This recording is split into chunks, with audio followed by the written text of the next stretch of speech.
thiam to kín khoang câu ninh lo in phía si chui ở thongi ba hay chua ni bội bay lâu răng run tu nay lâu mi tâm pi ta bom tu holy an bạc mo rem thiam lâu đại thang tiếng chu cái thiam to kín khoang câu ninh lo in phía si chui ở thongi oral cha cha chuan si cao ninh kan chan cha hoa bôi pai sang kan ram hi atar tu si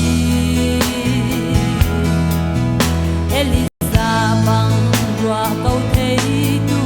mò bôi pai in thất xóa sa mò kan ramin kan tul asi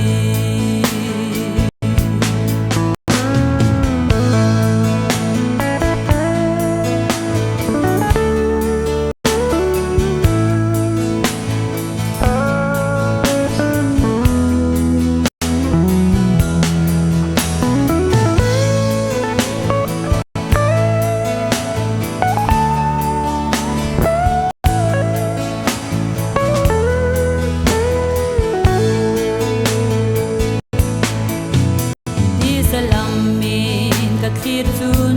mo chin phang mang bang in ka trap theu ka mai lam chan theng ding hi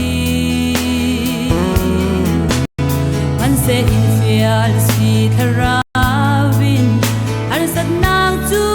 tam man se la rap ching in ka fe sin